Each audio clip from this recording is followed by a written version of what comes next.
All right. Welcome to another episode of Connect and Politic. We're here with a special guest. Please introduce yourself by telling us your name, where you're currently located, and your favorite snack. Wow, my name is Tallulah Gabrielle. I am located, currently living in Charlottesville, Virginia. Um, and my favorite snack would be maybe like a nuts, raw nuts, raisins blend and or I don't know, apples and peanut butter or bananas and almond butter with some hot sauce on top. No, are you serious? No, that's the bomb right there. That's probably my all-time favorite. Banana, almond butter, some hot sauce. Yeah, I'm very serious. I don't even know. Like, I was gonna ask you. So you serious? This is like something you really do? Yeah, I'm gonna be serious. Like this whole, like, we'll joke maybe, but I'm serious, yes. Oh wow! Try it and hit me up. You'll be like, yeah, Tallulah, that joint is so bomb. The flavors just complement and bounce off of each other. Like, yeah. Nice. All right, what is it again? Okay, so it's banana. Yes. And almond butter, like I think peanut butter might be too sweet. Like you have sweet and then kind of bland and the fat ties it together. So almond butter, preferably crunchy, but it doesn't matter. And then some hot sauce. Um, what kind of hot sauce do I like? I think any will do. If you don't have hot sauce, even cayenne pepper, just a little heat to like pop. And Huh. if you're feeling cooly dooly and special, you could even put like a little jam on top, but you don't need that. So where did you start? Where did you learn this? A friend of mine here in Charlottesville likes to make flavors like parties in the mouth kind of food and came up with. I was like, yeah, that's pretty on point right there. Another amazing snack that I got from this friend, Malachi, is fried like sourdough bread, fried in like coconut oil with a little salt and pepper and cayenne pepper, and that's really good too. Wow. And you got this in Charlottesville as well? Yeah, I've been here for about going on 4 years. It sounds like Charlottesville is the new culinary capital of the world. What are you guys just testing? Are you just testing things out there? Is that what's That's how going on? yes, that's how you do it. That's how you figure and yes, just testing things out and seeing what works and doesn't work. Wow. And Do I you feel like say what? no? Do you remember your favorite food as a child? I used to like spaghetti. Um, just and anyhow, mostly with vegetables. You know, I'm mostly plant-based, so most of my meals definitely have like plants in it. Mm. Yeah, spaghetti used to be my favorite. Now I don't do too much like gluten products, but yeah, like my mom used to like always make like some rice with a nice big salad with like some salmon or something. That used to be cool growing up. Mm. What's your favorite meal now as an adult? I don't It's hard to say what my favorite meal is. My favorite meal is any food that's healthy and that tastes good. Like if it tastes good, I'm all about it. I mean, right now, if I had to say favorite, it would be like kava. I don't know if there's any of those around you, but it's like a Chipotle kind of type place, but Mediterranean Mm. bowls with salad and lentils. Like that's my favorite. I like to eat like that. And when was the last time you had either kava or some homemade Mediterranean? Kava would be 2 weeks ago. I would say within 2 weeks. And I don't really cook Mediterranean food at home, but most of my meals are home cooked. I don't really eat out much. And if I do eat out, it's probably just going to be kava. Simple. Nice, nice. Yeah. What's your fondest memory from childhood?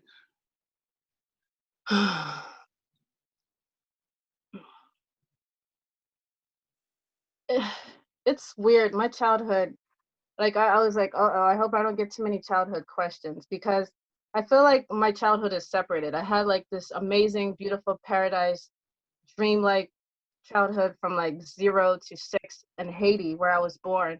And then like I got ripped out of that and came to America to like live the rest of my childhood and now adult life. So maybe as a child in Haiti before I came to America, it was raining really hard. Um and it was warm out because it's always warm in Haiti. And my brother and I, my younger brother, ran outside and played in the rain. And I just remember that being awesome. Yeah. Yep. Those that actually that brings about something, which is what I don't know if a lot of kids do that now, play in the rain. Um, Yeah, it's great, especially when it's warm out. I feel like it's so healing. It just washes everything. yeah. You can slide, you can enjoy the mud, especially as a kid. You know what I mean? Like it's one of the no, that's a good one. Like What was even now, I go out when it's like raining really hard, and I don't know if it's from my childhood remembering that, but if it's like a nice hard rain, I'll run out. real? Oh, so you do it as an adult, Yeah.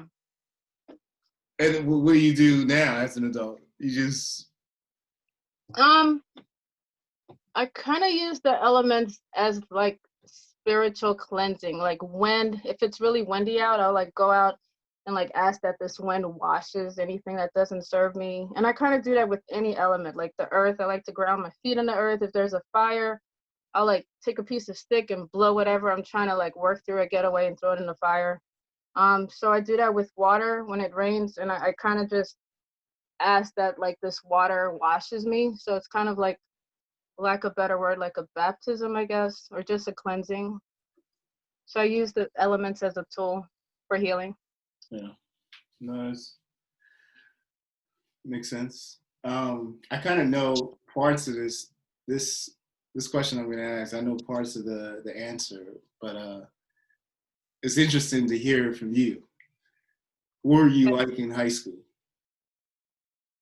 I don't know, like whoever told you that answer would probably be, I don't know, it's hard for me to like gauge back and be like I was like this, but I guess if I had to answer quickly, I was silly for sure. I know that. I almost won class clown, but someone got me for some silly reason.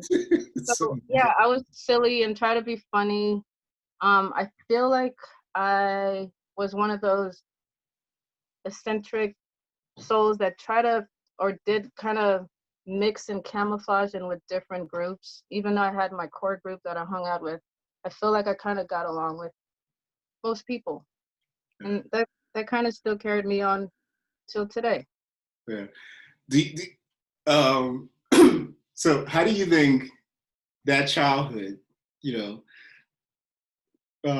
helped groom you into the person you are today? Like high school. I mean, it really all of it, right? Like, so I mean, growing up in Haiti, so from birth to six, and then coming to the U.S. and experiencing the U.S. as an immigrant, and going to school and all that. How do you think it helped groom you? Um, well, first of all, I'm so grateful I was born in another country.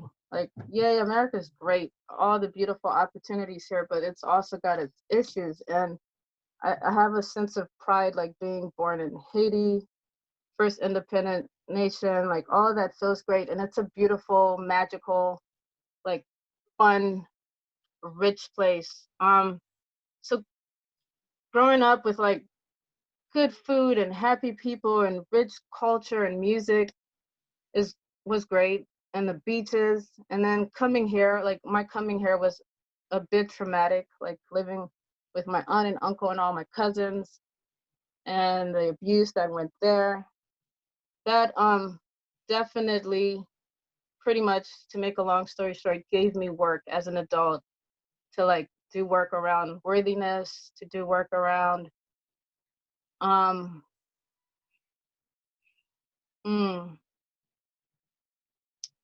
finding my place in a strange, like a place that I'm not from. So like constantly finding my roots, or in search of rooting myself somewhere. It made me feel a little alienated, I guess, in high school, middle school, elementary school, because when I first came here, I didn't speak English at all. So yeah, that was interesting when my teacher found out.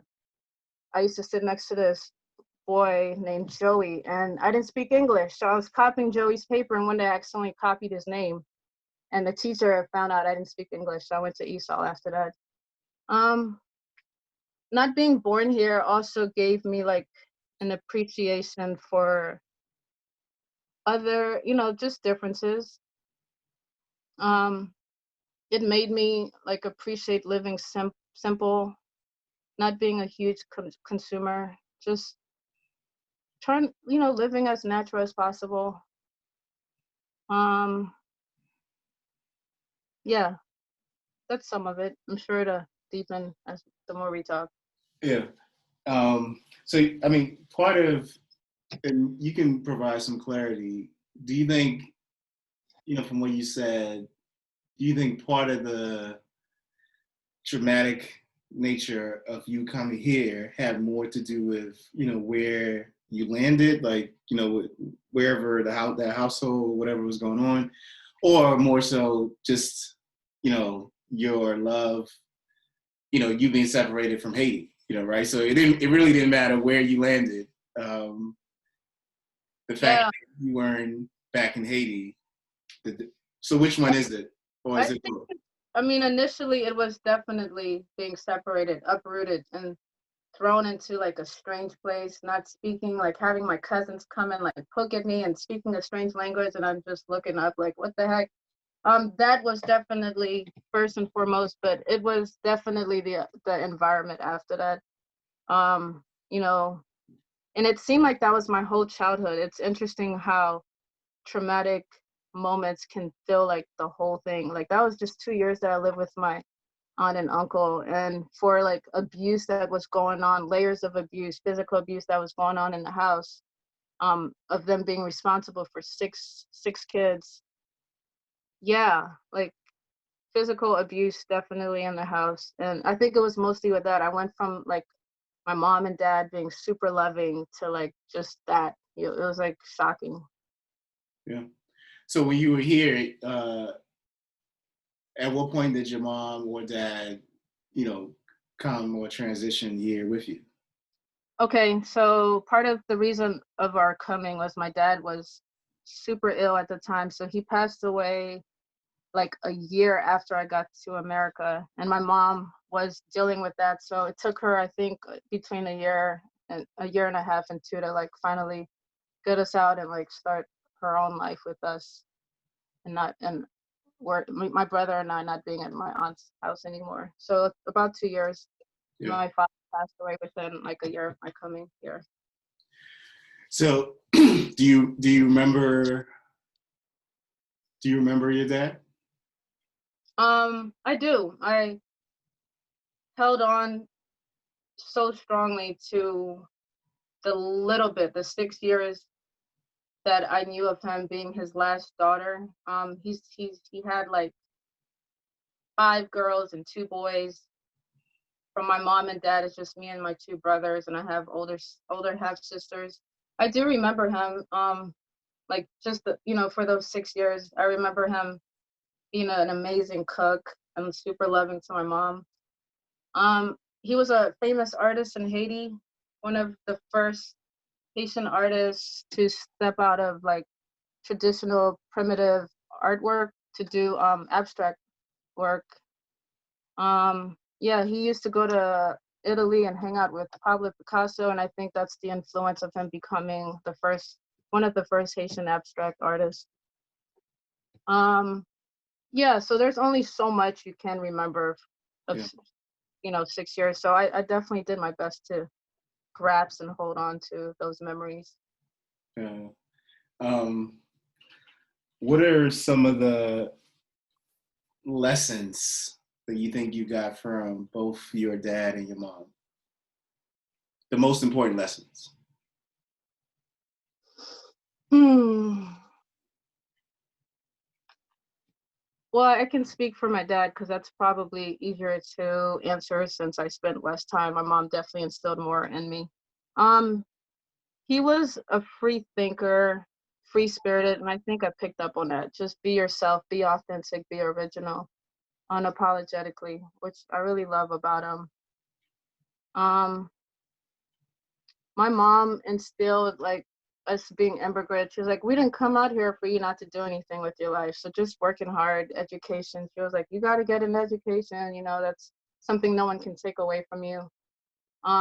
Always like kind of got on me about my posture when I was young. So I thank her for that because she's always like, sit up straight, be graceful, just little stuff. Now that I'm older, like I totally hear some of the poetic things my mom used to say as like a young teenage coming into her body. She's like, your body is sacred, it's a temple. Like saying things that I really couldn't understand, but now I'm like, oh yeah, totally. But and it would have been more useful for you to like say meaningful things, like, you know, not just poetic. Yeah, these things are true, but I need directions here. Practice. Yeah, the reason I'm laughing is because I don't know if it could be a cultural component to this, right? Because I have similar experience. I talk about it a lot with my parents, and not just my parents, but that entire generation, right? The way Hmm. they communicated with kids were in proverbs. So for me, Right. it was strictly like it would never be like Mike, don't do this. It would be it would be a proverb, literally. Like they have to read through the lines and figure out. Yes. Now I'm like, Mom, things you said sounded great. And yes, they're true, but I need some practical, like, Yeah, directions here. yeah. Yeah. No, I mean I can completely relate. Something else I Uh, wanted to say though about your, when you said that about your dad, like that's something I didn't know, and I think a lot, definitely some of his artistic genetic coding passed on to his kids because I remember, I mean, this had to be in the '90s when I saw one of your brother's paintings, and, hmm. and I was like I couldn't understand how this wasn't in some museum or like I mean you guys just had it like it was just in the house like it wasn't but it wasn't even hung up, it was just on the side, I and know. I was like, Yeah. this is crazy. Yeah, it really is. Um, yeah, we grew up with all that art and color, like my whole entire life from birth, because dad, and now it got passed on to my brothers. I feel like it skipped me. I mean, my extent of art is I always say, yeah, I don't really draw or paint. I am art. I don't really need to do it. My life is just art, like my expression. But I do collages. I make Tallulah. Oops. I try to be creative here. I love words. I'm trying to work on my vocal skills, so I sing every Sunday with this group. Nice. Um, yeah, yeah, my brothers are amazing. They're off the meters with their art. Like my older brother, Cles Gabriel. He just had two exhibitions at the Atlanta International Airport and the Philadelphia one. I think departure wings for both of those, and he had them up for months. And I think a gallery's picking him up in New York. So finally, like through 30 something years of him Yeah. just working hard, No, 20 something. like I'm telling you, like I mean, I don't know if it was his art piece that I saw 30 years ago or whatever, but I Yeah, remember our piece when I was like, they're both amazing. Yeah. yeah, My older brother does like big like 3D paintings now. He takes canvas and stretches them over wood and creates like these mask figures. And my younger brother, Jean-Jacques, does more realistic portrait kind of paintings. And I think they're both amazing. They're so creative. I'm just grateful to be part of that. Like my mom's house looks like a museum. yeah, yes, Yeah. yes. I like, Like, and this is pre everything, obviously, but I wonder if you or someone would go and take pictures of literally of the house and people like and post it online. You know, how, like everybody yeah, like to post these made up. pictures or whatever it is, and it's not even. If people saw your mom's layout, I know. it'll just blow their mind. Like Yeah, it's it's crazy. crazy. I know. I take it for granted because I'm around it, but like every time I invite somebody over, they just walk upstairs and they're like stuck for a second. Like, what? Where did I just step into? Yeah. No, no. Yeah, it's Yep. yeah. Thank What you. are three things you love to do every day? Nice question. So I am definitely working on being like a more defined, structured human being, a healer. I like to wake up every day, and that's not one of the things. I definitely like waking up, but doing some breathing exercises and or anything that kind of grounds me to the day, whether it's like some yoga mostly. There's a dog here that's adopted me, that makes me walk her like almost every day in the morning. So sometimes I hear her outside of my door whining, and I go for walks in the wood. So something physical, whether it's like yoga, walking. I like to move, be healthy. It's easy to just stay put and not do anything. Like that's easy, but it doesn't feel great always. So every day, I would say I like to juice. Like I have a juicer. I like making green juices. Those make me feel good. That's how I get all my vitamins and minerals for the day. And hmm, clean up and organize. Like I'm always cleaning up and organizing. You can call me and I'm like, what are you doing, Tallulah? Just organizing. I mean, it's starting to be less and less because like how much could you really organize if everything's organized? But I had a storage unit and I just, during when the pandemic stuff started, like a couple months ago, I closed it and brought everything here. So I've just now everything I own is in one space. I've just been going through everything, downsizing. I mean, before my dream was to live really simply, either van life temporarily or like buy land and build a tiny house. So I'm just trying to like kind of downsize. So that was three things: organize, do something healthy for my body, juice. Um, there's got to be something more. No, that's about it that I consistently do like every day. Yeah. So you just said you said before you had the idea of you either want to buy land and build a tiny house or do the van life. Has that changed, or are you still is that still the focus? It's it's crazy. For the longest time, I was like, "Yo, I really want to live in a van. Like that's amazing to have your home wherever you go." I love traveling. I was actually born in a car in Haiti. Like on the way to the hospital, I just popped out in the back of my mom's friend's car. So my mom always jokes. She's like, "That's why you're always out and you're always doing something." I would still love to purchase a Sprinter, like a big van that you could stand in, because room's important. Standing up is important in your space. But that's just for travel. I'm just saying now I want a root. I definitely want land where I can grow food first and foremost. I don't know what the FDA is doing. I don't trust them too much. Like just the food system here is a little wonky. Like I noticed that when I went to Haiti back in 2014, I stayed there for 3 months and my nails never grow. And then like 3 months, they were so long. I was like, Dad, what's going on? So I want to grow my food. I don't want to live in a van full time. I just want to do it for traveling. I like taking road trips. So it's just easier to have your stuff with you, hotel and all that. Now I still want to buy land and I do want something that's bigger than a tiny house, but something unconventional. Got it. Got it. But there's so many different cool ways of building homes now. Yeah. Yeah. Cool. What are your favorite things to do for self care? The things that I like to do, like juicing. I love that. It just makes me feel good, like I'm doing something good for my body. I decided that I'm almost 40 and I've never been one to consistently work out. And my goal is for this year to be like the healthiest version of myself, like fit and toned. So I'm going to start working out every day. Reese actually inspired me. I hear she works out every day.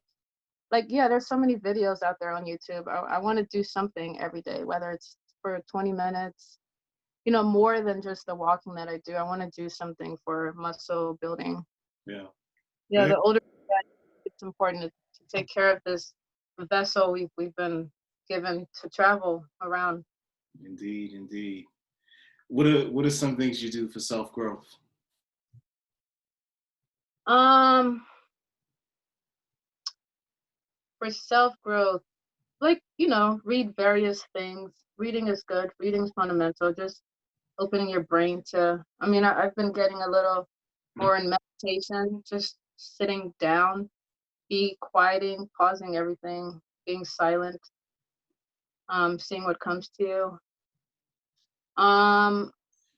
Being okay with undoing my programming.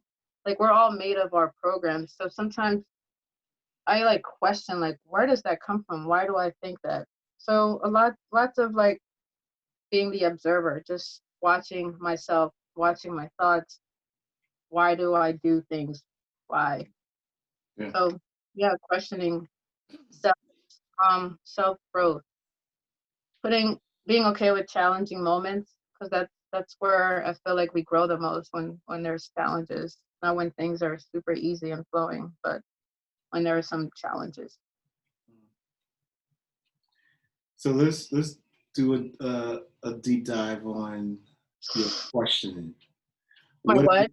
you said, questioning things, like your programming. I think is what Mhm. the word you use, right? So Yes. what are some things you want to unlearn? Oh my god. Okay. Wow. So this is new, and I don't know if I really want to get into like what I have learned, because I'm still in the learning phase, but like undoing things that I've learned from childhood about religion, about just how the world works. I've been reading a little bit about physics, but mostly like religion at this point, like the origins of it, undoing those. And even like relationship dynamics, like how people relate to each other and intimate relationships. I've been trying to undo those traditional ways, I guess. Yeah, no, that's good. What are tools or strategies or resources that you're using to tap into, the deprogramming? YouTube. YouTube's kind of cool. Like, YouTube is so vast. You can like be on there for hours just looking up stuff that is not serving you. Just so much out there. Videos, dance. There's nothing wrong with dance and music. Those are fun. But I would definitely suggest not to like be stuck in that. It's definitely um gluey. It's easy to get trapped and like caught up. And that's why I'm not on Facebook or Instagram. Like, my time is really valuable to me. I'd rather spend my time not staring at a screen of something that's just, I don't know. I'm not trying to put any of it down. But I have a good teacher, you could say, that I go to on YouTube, Sadhguru. He's an Indian sage, I guess. Anything that deals with like being present here now, consciousness. I like looking at information on YouTube. What else do I how do I undo? I've met some brilliant people here in Charlottesville, so just having conversations, various topics with them, like different perspectives, really helps to undo the programming. Yeah. And being vulnerable enough to ask myself why and how, and to get to the root of some of my stuff. Slowing down to be able to like figure things out, not going on autopilot, just going, you know, Yeah. not being. So, you mentioned this briefly, but what's your relationship with social media, or do you not have a relationship? I I know I should have something. I have my own, like, I'm a massage therapist. I have my own practice. I know I should be on Facebook promoting, But I don't really have a strong relationship. I don't have Facebook or Instagram. I definitely don't have Instagram. I might have a Facebook that I never go to. I went to it because my cousin that lives in Brazil was teaching a workshop, and she's like, "That's the only way you can get the material." So I signed up for that, but I don't use it actively. But if I see somebody with like Instagram, I'll be glued to their phone, like looking at pictures, and I appreciate it, but I just know that I love looking at pictures. I love connecting, and I feel like it would take too much of my time, so I've just decided to say no. Yeah. Yeah. Well, that's great. I mean, no, it's first of all, it's great that you know yourself well enough that you're not even engaging, because I think I agree. I think that's a big part of it. Like a lot of us don't know ourselves well enough, and we think we are um, more capable than we are, right? So Right. we have all these things, and then we just get drawn in and completely distracted from life, and it's just a mess. Um, Yeah. yeah. Yeah. Even with like television. I was in the army from 2000 to 2003. And when I got out, I was just like, yo, I got all these books. They're not gonna read themselves. And TV, it's cool, but it's a distraction, like programming. So I haven't had a television, like I haven't owned one since 2003. I had a housemate who had one, and I would occasionally watch it. I mean, I have a laptop. If I really need to watch some screen, I'll just get on Netflix or YouTube. But I make sure to limit my screen time, like with news and anything that could like be programming. I don't really enjoy that kind of programming personally, so I just stay away from it. It's a choice. Yeah. And I've gotten by pretty great without it. My disposition seems to be pleasant without like having being bombarded by all of those distractions. Yeah. So with that said, how are you keeping yourself entertained these days? Um hmm, I don't know. Like hang out with interesting folks. We get together and eat great meals and listen to amazing music and dance and do some yoga. Um, I live in a group house that has capacity to house 7 people. There's 6 now. Somebody moved out recently. So just engaging with them. Excuse me. Um, work keeps me entertained enough. Just having such an intimate job where I touch people for a living, like and running a business. I have to do the back end like marketing. I have to send emails. I have to like make sure all laundry and everything's squared away. So that takes a good chunk of my time, and then coming home to like do self-care so I am rejuvenated to take care of others. So I don't really have a big window for entertainment. I guess whatever I'm doing, I find joy in it, and that's just good enough for me. Yeah. Yeah. Yeah. What are so I mean you alluded to this a few times, but what do you do in your professional life? And is it different than what you imagine doing as a kid? Yes, very different.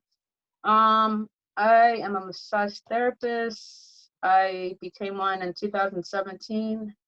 Um, got my certificate, my license in Richmond, Virginia, where I was living at prior to here, Charlottesville. Yeah, I did not imagine. And then I worked for a spa first. And when I saw that within 2, 3 months of working in this spa, that I became like the most requested therapist, and I kind of outgrew the space quickly and capped my earnings there. So a lot of my clients were like, "You're so good, you should have your own space." And fear of success, commitment, whatever it was, took me a while to just be like, "All right, I can do this." So finally, I think 2 years ago, I stopped and um, opened my own practice, and that's been going great. I did not imagine, even before I went to massage school, I did not imagine touching people at all. I was kind of like, no, I don't want to touch anyone. My chiropractor is the one that encouraged me, because one day he was working on me, and afterwards I did something to his shoulder, and he was like, Tallulah, you've got a great touch. You should go to massage school. And I was like, yeah, yeah. I used to paint houses and do like organizing for most of my time. Um, he said I can buy this tool and just work on folks that type, like work on their forearms and shoulders, and I don't even have to touch anyone. I can have my own practice, just going from business to business, targeting folks that like work on their computers. And I was like, yeah, that's great. I don't even have to touch anyone, and I can like do something that's helpful. But through when I was in school, I like fell in love with the art. I was like, oh my goodness, this is so healing. I didn't even picture myself working at a spa while I was in school, but afterwards, that's where I landed. And I'm so grateful. I'm so grateful. I'm honored that I do what I do. When I was a child, I definitely did not picture this. I thought I was going to be a teacher, like for little kids. I love kids so much. I think they're amazing, and they're great teachers also themselves. So for the longest time, I thought I was going to be like first grade teacher, maybe kindergarten. Wow. Yeah, highest second grade. After that, they started talking back too much, and I'm like, nope. So I have a teacher that used to work in the DC school system, and she knew I really wanted to be a teacher. So every year, she would invite me to come decorate her room before school started, and I really loved that. So I was like living through her. Yeah. Yeah. So you do you still want to be a teacher, or you still have that yearn? Yeah, it's tucked in there still somewhere. For like what stopped me from being a teacher are the hours. Like for the longest time, I was like, I'm not a morning person. Even though in the morning I wake up and I'm fine, but having to consistently be up at like 6 to be at work by 7, 8, I don't know what time they start, just didn't seem appealing. I'm like, that's the only thing. Other than that, like, yeah. I mean, now I wake up earlier, but I think the consistency still is not like a selling point for me.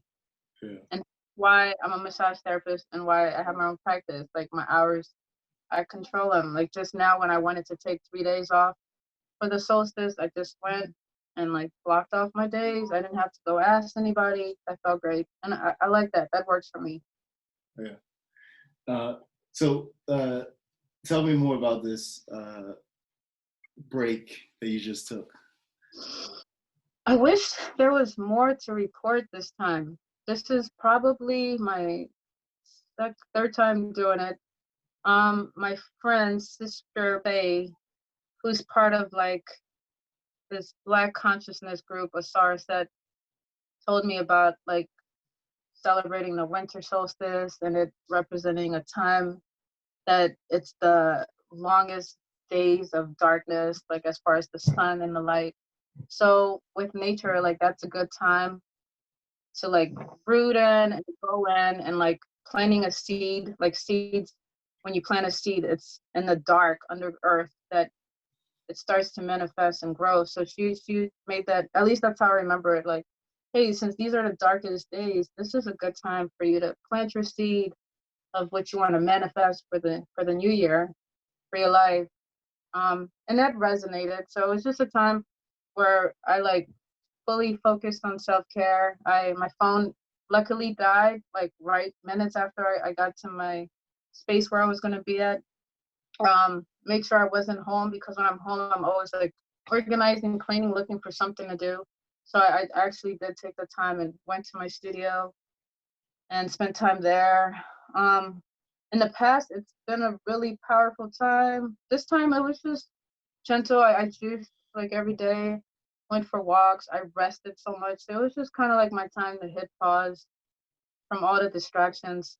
I didn't talk on the phone much. I didn't want to be on my device really, but I did listen to some like cool self-help videos on YouTube, some good talks. What else did I do? Yeah, this time was really gentle and pretty uneventful. In the past, I feel like I have like because I didn't understand and she mentioned like, yeah, talk to your ancestors and let them know what you want. But because I'm like undoing a lot of my programming, my thoughts about religion, I didn't do much of that. I was mostly quiet, not really saying much of what I want, but just kind of trying to be quiet to see what is to come for me Mm. without adding too much to the story. So normally when you do this or whenever this is done, this is something that it happens during this winter solstice period, and it's also a period where you're kind of secluded from the outside world. Yeah. And then you kind of, so what are you doing? Are you going, like, you're doing a lot of reflection internally? Yeah. Yeah. Lots of reflection. Definitely like no talking to anyone on the outside world. I probably spoke to one person briefly and be like, hey, I'll be offline for a little while. Did some qigong exercise. I really feel like life is full and there's so much going on always. It's just we need times, we need to give ourselves permission to like just stop. Like if we're electrical beings, we need to be able to recharge our batteries sometimes. And I feel like for the whole year coming up, this is like my battery, that was my battery charging for this upcoming year. And I know a lot of people wait till like New Year's Day Eve to make resolutions. But, being that I'm more focused on being a spiritual human being in this human body, I use the solstice as a spiritual time with the darkness, the light, to like set my intentions for the year and not wait to New Year's. Yeah, just, gratitude, all the things I'm grateful for, the things I want to see come to fruition for the upcoming year. Just reflection mostly. Yeah. No, that's good. And you did you get what you anticipated getting out of this? You know, um, no, like my life feels pretty good. Like it feels pretty balanced and it's in harmony. Like so that's why I feel like it wasn't too much friction this year. I'm kind of just going with the flow. Mhm. Yeah, I'm kind of just being open for what's to come. I'm not really trying to force anything right now. Yeah. So yeah, Cool. I felt like the first time I did this, because maybe it was because it was the first, it was super powerful and I felt a big difference. But I feel like because my life is like kind of in alignment and on the path that I want to be on, Mhm. there's not too much more that I want or need. Of course, I can always do better, but yeah, I'm kind of okay with just being okay. Yeah. No, I mean, it almost sounds like it's like almost like a spiritual workout. Um, if you compare it to, like, physical workouts, like the first time you do, say, 10 push-ups, your muscles are going to be sore. I mean, it's going to be a more physically traumatic experience. And then the third, if the third day, the second day you'll still be sore, but by the third day you're kind of like you built, the I like that. capacity and the strength that Yeah. is not as traumatic. Um, Hey, that's a good analogy. I like that. And maybe that's why now it's just getting easier. It just feels like it is what it is. yeah, I finally am stepping into my becoming. Like I'm I'm I'm here and I'm still unfolding and it's great. nice. Is there something on your bucket list that you want to learn or do? I wanna travel. Like I want to travel like to as many places as possible. Like this earth is so beautiful. Like so many, even here in America, like oh my goodness, out west. I love nature so much. So I just want to travel to beautiful exotic places. I want to go to Africa, like travel all of that. I want to learn Portuguese. I don't know. I think it's a beautiful language. Maybe even Spanish. Tighten up my French. Just yeah, travel and learn some languages. Yeah, yeah. I mean, you're the perfect candidate for traveling and settling in a place for 3 months, 6 months, and enjoying it. With that, okay. So as much as I do love travel, there's something so sweet about having a home base. And part of me feels like maybe, I mean, I've gone to many places. I'm like, oh, I like this place. Is this where? But I feel like it could be here in Charlottesville. It's 2.5 hours away from my mom. I want it to be somewhere close that I can, get to her. in a day if need be. It's warmer than DC. Like just those hours south makes such a big difference. The Appalachian Mountain Range really helps with like weather patterns. You know, it's Mm. pretty nice here. Um, yeah. So I really like my plan for this year, upcoming years, this year, next year is save up, buy some land, start growing food, build a community. Me and a couple of friends are talking about building a community of color up here. So there's just works and like natural living. Nice, nice. No, that's big. That's a great project you got in your hand. There's Thanks. actually, I'm sure you already know, there's a couple of, there's few similar projects. I think once in Texas, once in Hmm. South Carolina, where a group of friends, I mean, actually, they weren't even friends, they were just people with similar interests, um, uh, like Black folks, and have bought land and essentially are creating a community. Uh, Hmm.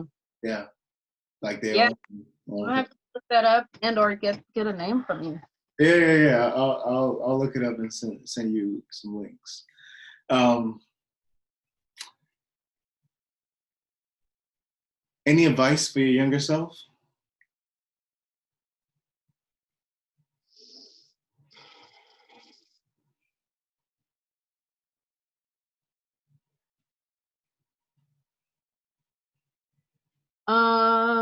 I probably would tell my younger self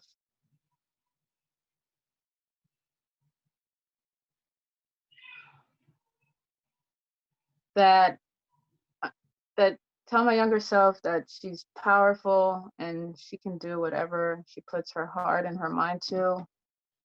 Um, hmm,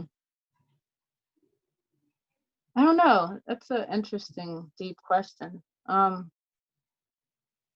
I'm just grateful how my life has unfolded. I don't really have too many regrets because like I don't really want to look at them as regret. I'm like if something unfavorable happens, I'll just try to use it as a learning experience. Like, hey, what could I have learned from that? Mm. So all the things that I did that were stupid or not great, I've tried to learn from them, and it's probably taken a long time, but um, yeah, I would probably tell my younger self to it doesn't pay to be shy and live from a place of fear. Like follow your dreams and dream and like reach for those. Be Nice. fearless. Yeah, be fearless, be strong. You've got support. What would you say is the best advice you receive about money? Hmm.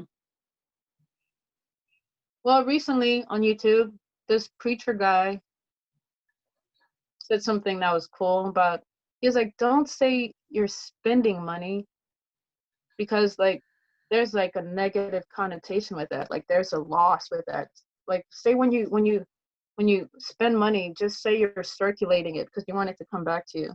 So like just different usage of word and just looking at money and in a as just different energy form. My mom's really great at saving money. So yeah, she's always been just good at paying her bills on time.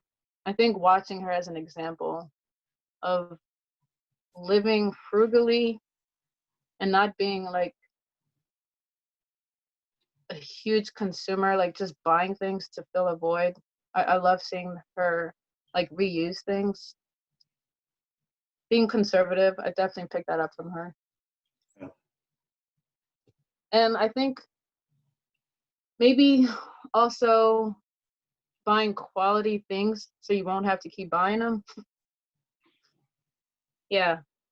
You got that from her as well? Mm-mm. Uh, I just set up from like adult life, dealing with folks that had probably more money to spend. I see that I'm not saying go buy the most expensive thing, but maybe not for everything, not buying like the dollar store things, because you'll just have to keep buying them. And also, that reminds me of food and my eating habit, like eating stuff that are nutrient dense and not just eating for space and fluff. Like, eat something that matters. You'll get more out of it. It's like fuel. If your car requires a higher octane, then put the good stuff in there, because it'll perform better. Mm-hmm. Yep. Yeah. That's wise words to live by. Indeed. Thank you. What would you say has been the toughest thing you've had to tackle, and what helped you get through it? Like, ever or just recently? Ever.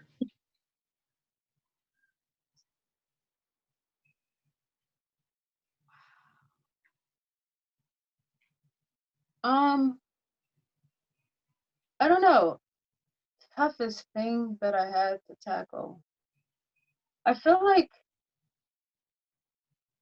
in my life, I've had a couple of tough things, but I don't know if it's because like I live from a place of gratitude. Like, I'm always like really looking for opportunities to be grateful for something.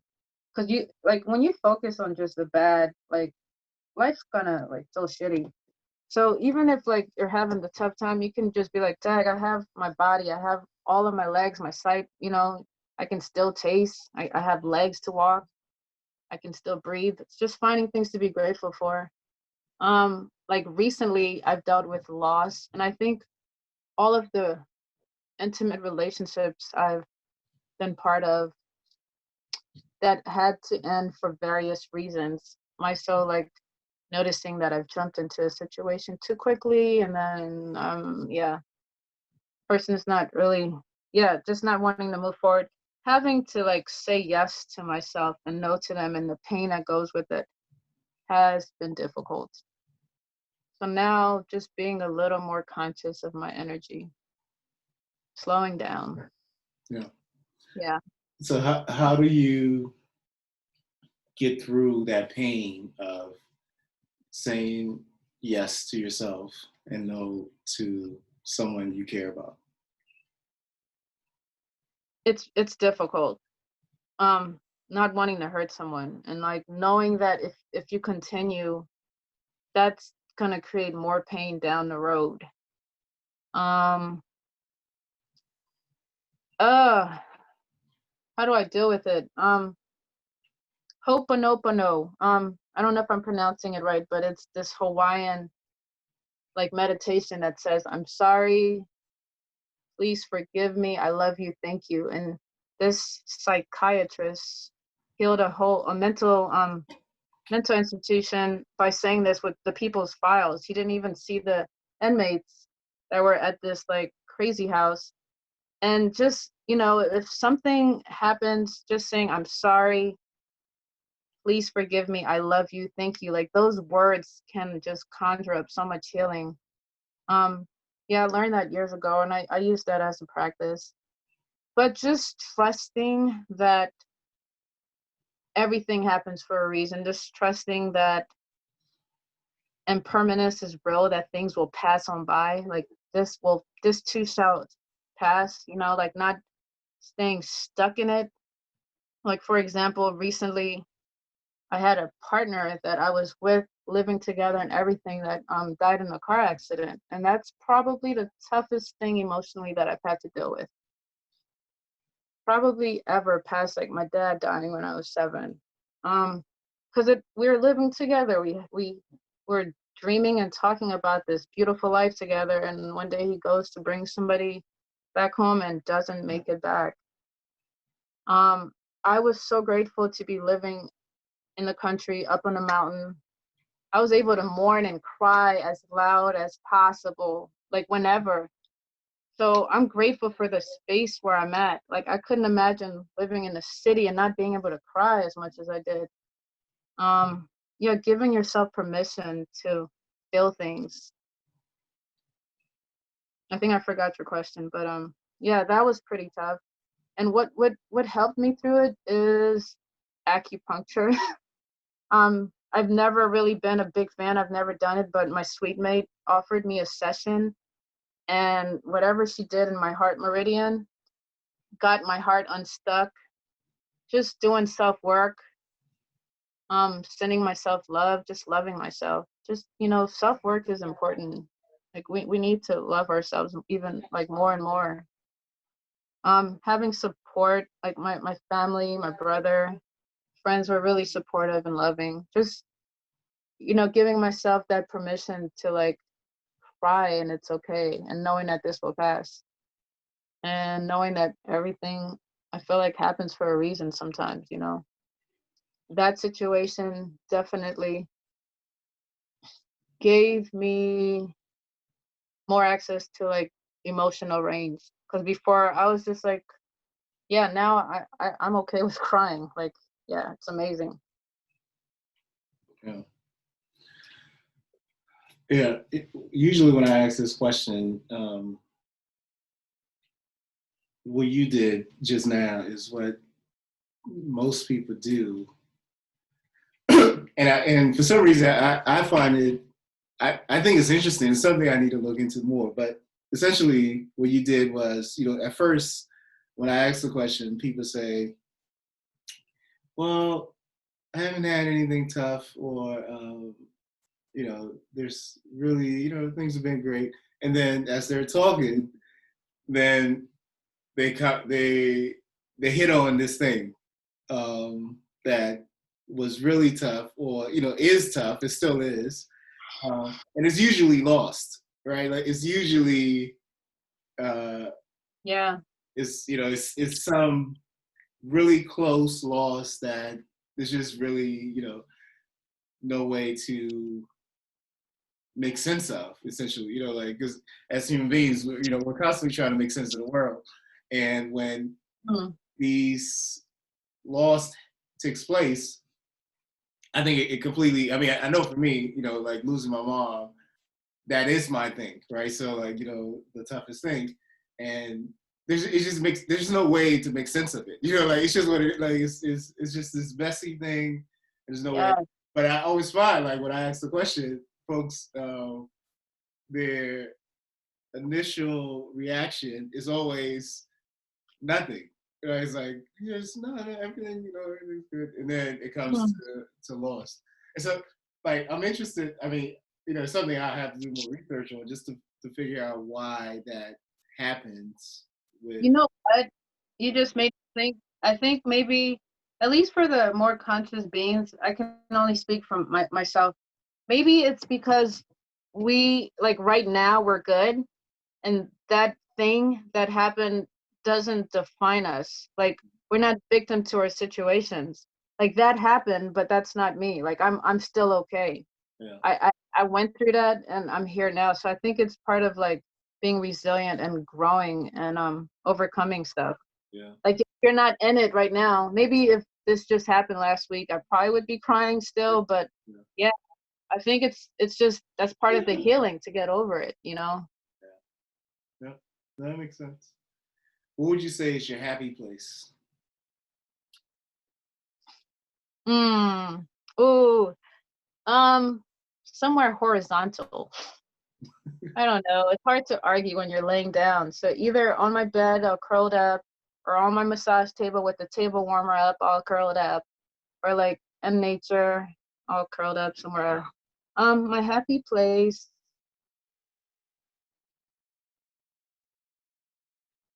Yeah, it's just Somewhere horizontal. That's unique. I like that. I don't know. I like laying down. I can stretch when I'm laying down. Just feel good and relax. It's just like that feeling of release. It feels good. Um, yeah, that's probably my go-to happy place. All right. All right. For a fun question, if you won the lottery tomorrow, what will you do? Travel.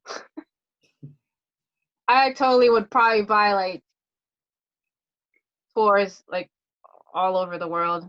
Maybe I'll give money, like half of it to like everyone, like family. Hey, pay off your house, pay off all your debt. pay off school loans and everything, and I would probably just go travel. Yeah. Yeah. Traveling is great. I don't know. Let's see. Haiti's in a bad place always. Maybe I'll see if I can, donate and help out some charity, help out a cause, do something, Yeah. buy Do, some land. do you see yourself spending considerable time back in Haiti? Someone asked me that recently. So when I I went in 2014 from like January to March, and I was like, oh my goodness, I don't want to leave. This place is amazing. I felt so at home because maybe I was at home.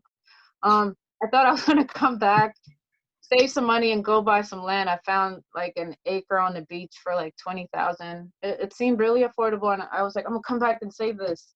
It hasn't happened. So yes, part of me, I do want to spend more time there. Like maybe half the year when it's cold here, I want to go there. Mm. Yeah, be a snowbird. Is that what they call them? Snow Yeah, yeah. bunny. Yeah. Right. Um. Yeah, it'll be nice. I don't. Haiti would be nice, but with all the corruption and just, it's not where it's at. Like I wouldn't want to live in the city. I would probably want to live like on the beach. Oh, my other happy place is really by the beach. Like I love being by the beach. It's just the best. I love being in the water. I love like the ocean when that happens. Mhm. Sunsets by the beach. So that's another happy place. I totally would want to like go live. I don't. It doesn't have to be Haiti, but somewhere by the water. Nice, nice. Yeah. Charlottesville, I mean, you're far away, so that's the complete opposite. Yeah, but we have mountains here, and they're so pretty. Like living by mountains and like driving to like the DC area and not seeing that like nest cradled, like it just feels like I'm contained here because I see like nature all around. Yeah. Yeah, pretty cool. Is there anyone you would like to thank or express some appreciation for that you haven't had the chance to yet? Like anyone? Anyone? Yeah. Oh yeah, yeah. I mean, my mom, her being a single mother, I think she did a phenomenal job raising us. My sister, Christine, she's cool. Actually, all of my siblings, like all the roles that they played in my life. I'm the youngest daughter, women, female. My brother's the youngest. Just all of them. They've played roles. All the, human angels that's popped up in my life.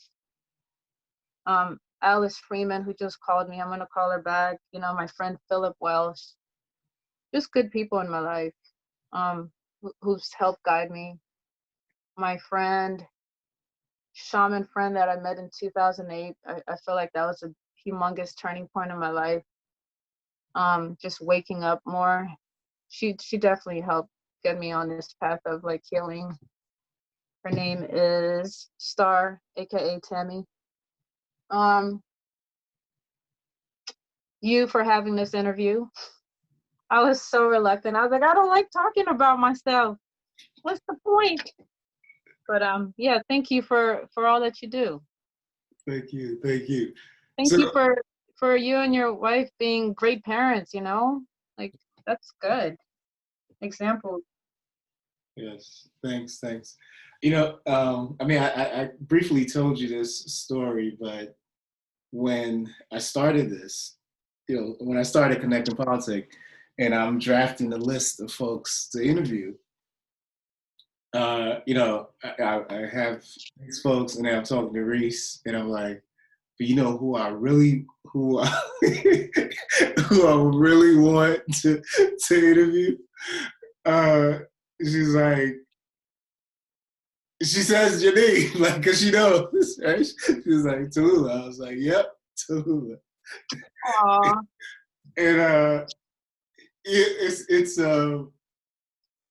I'm so honored to hear that because I just go through my little days and yeah, but that's actually the reason. The reason is because you don't, I think most people, so, there's this thing, especially now with, with social media. And I mean, I think generally a lot of us, we like to signal, right?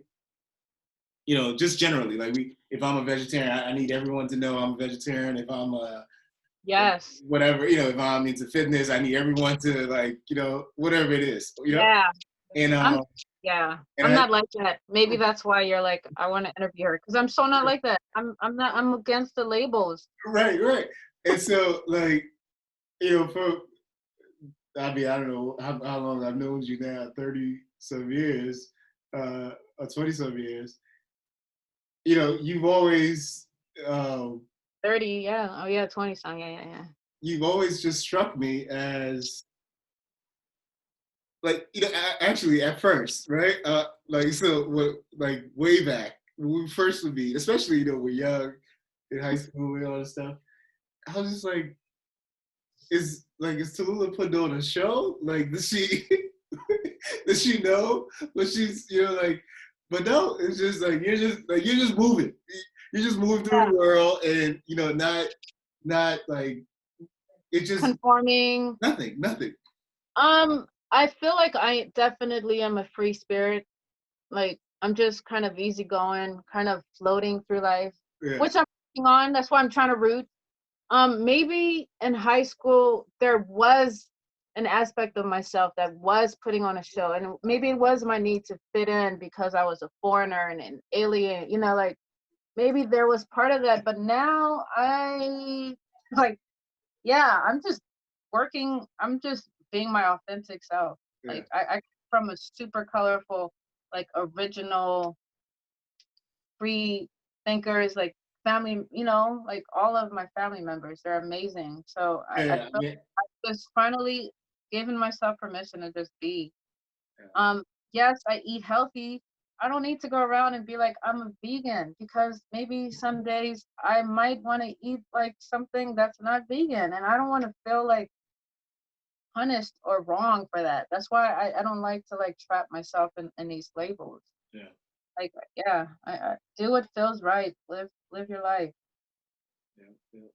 No, I mean, the thing is, I don't think this interview or any interview will really do you justice. Do you know what I mean? Like, I think what Yeah. what Aw. what would need to happen would be like a TV series, almost like a documentary, where someone just, like, record thousands of hours of your life. Yeah, and edited, a lot of editing, but yeah, No, like, but that's the thing. Like, they don't even need to edit it, like, because the beauty, I think, is in between the lines. Like, I mean, there's so many, like, like, I think there's so many stories I have in my head, right? That I'm just like, Tallulah's serious? It's like, yeah. I really feel like the older I get, those stories are becoming less and less. I mean, my philosophy in back was just like, hey, try anything once, and if you don't like it, then But why I just straight up just be like, no? You see, back to the programming. I'm just like, hey, I'll try things, and I feel like part of my experience here in this human body is to, like, experience life. yeah, Yeah, it's been interesting, and yeah, I feel like in some way, like, I love the universe, so I get so much love back. I'm grateful. Like, I'm trusting that. In mantras, I ask for positive experience in situations. Like, I ask for that. Like, I put it out there. I really feel like our thoughts become things, and words are important. So, like, I'm just careful of, like, what I put out there and what I want reflected back to me. yeah. With that said, how do you define success? Mm, something that has to do with being on a path that you feel good about, reaching goals, finding balance and harmony in all that you do. Um, yeah, goals can be, I mean, they're all personal. Success is personal, but I think it's a combination of like if you've got a goal, and I think maybe just simply doing your best. One of my favorite books is The Four Agreements, and that's one of the agreements. Like, do your best.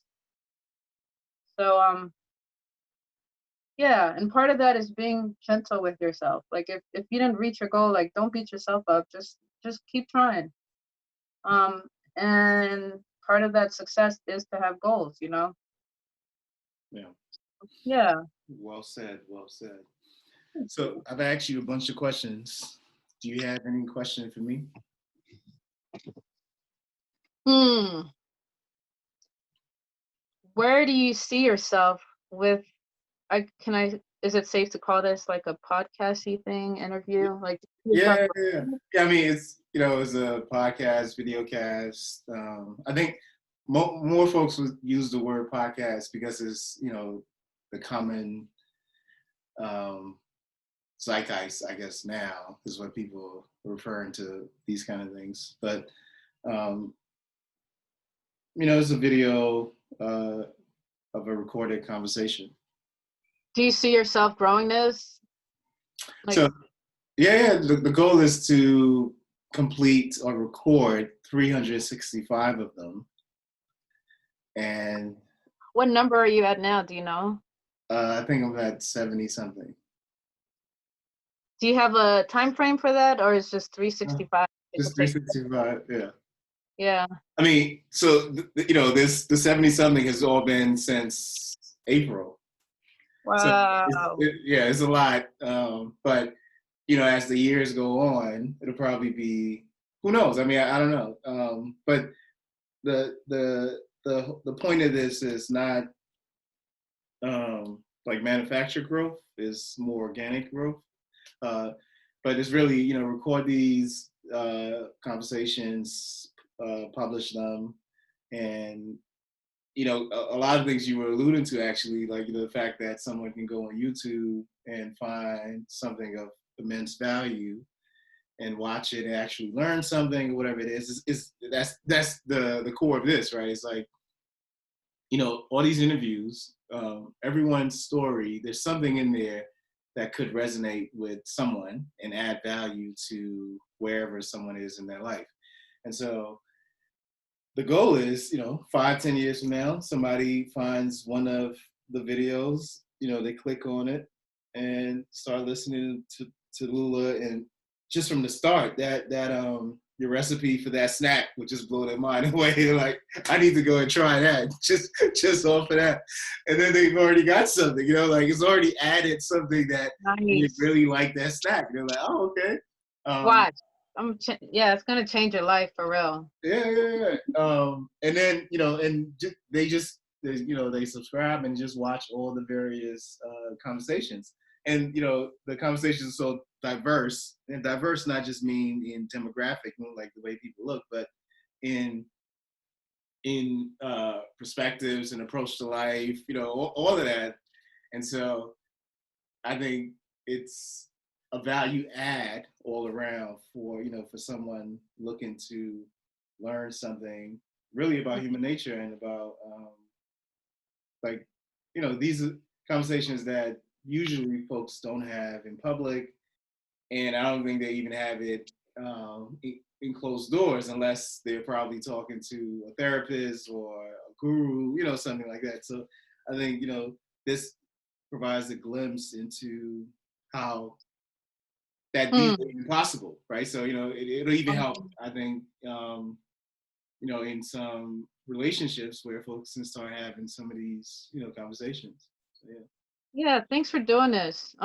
What got you like inspired to do so? And or did you take any counseling, like Yeah. classes, courses, No. So I mean, I'm consult consultant? yeah, no, but I mean, these are the conversations that I normally have, right?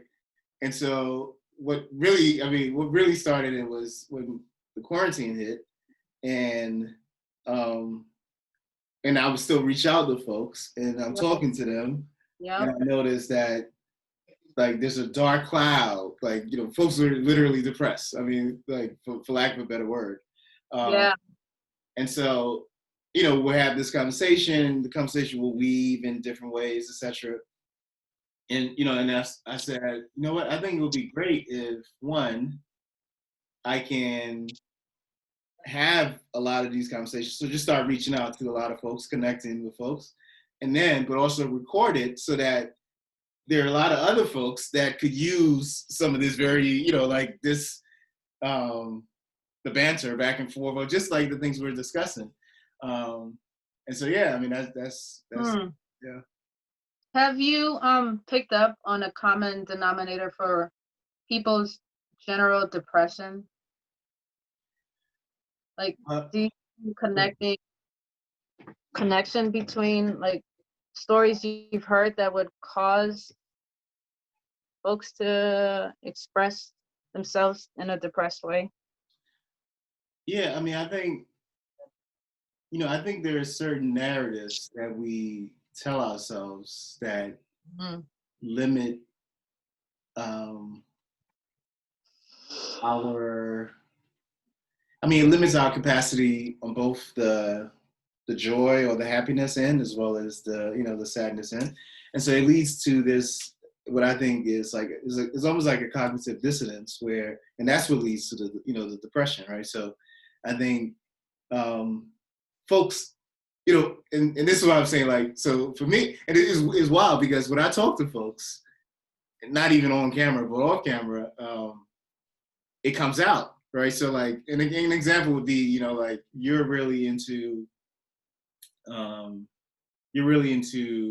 healing art, right? Like you said, right? But you're I don't know, you're a lawyer, right? Like a corporate lawyer. And so when we first start talking, like when I first meet you or whatever it is, like you was trying to sell me on you being a corporate lawyer, you like this you're signaling, right? Right. And then you just because of the way I am, you realize that doesn't mean anything to me, right? I'm really trying to like get to know who you are, and your hopes, your joys, your fears, not some title that doesn't matter, right? Yeah. So then once that happens, right? What I find is once that happens, then so before this, you're telling me how great this this life of yours is, and this job, and you're traveling these different places, and you're driving this big car, and then but during the conversation you realize like none of that matters to me. Nice. So then you're free to also show the real you, that none of this really matters to you.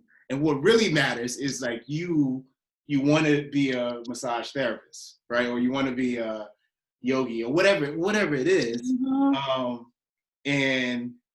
But you're battling these two worlds, right? Because like, being in your mind, like being a yogi is your ultimate self, but you won't have the same financial prestige or the clout in social circles that you would if you're the partner at this corporate law firm, right? Yes. And so I think that's one of the like the things I find a lot in my personal conversations with folks is that what really, and it comes up in these interviews as well, but it actually comes up after the interview. Like, so after I end the recording, to the point where some people have even asked me, it's like, you know what, you should just start recording as soon as people come on and just keep it until the conversation ends and then edit. But I'm like, I'm not doing any editing. You know what I mean? Right. But yeah, so I think that's a big part of the depression. It's kind of like, if I were to boil it down, it's like people are lying to themselves, not because they want to, but because they feel they have to. Yeah. Yeah, that's true. I mean, of course it's true. I really feel like we're being bombarded so much with media of how to be. Like that's why I'm disconnecting as much as possible, because yeah, when you're so much like looking outside and you're having the world tell you what you should be like, who to be, how to be, what to buy, what to wear, you don't really give yourself any time to like really know yourself. Of course, that's gonna cause some like dis-ease within yourself, Yeah. discomfort. So yeah. Yep. Yep. How do you find your subjects? Last question. Oh, How do I find them? yeah, Well, you already have your list of 365 or no. So I have a large list, but then everyone that I interview becomes an alum. And the only request of an alum is to connect me with someone or some people that they find interesting. And the only requirement is that the person or the people are adults, meaning 18 and older, and that they speak English. That's it. And I, I that got some people for you. exactly that you find interesting, right? Because to me, like that's that's the filter, right? If the person that I interview that was interesting, if they find someone else interesting, then that works for me. Wow. I can talk to anybody. So yeah. Okay. Okay. Okay. All right. Yeah. Well, it's been a pleasure. We It's been a connected pleasure. in Yeah. politic, and we will definitely do this again in the near future. Yes, sir. That was awesome. Thank Thank you so much. you. Thanks.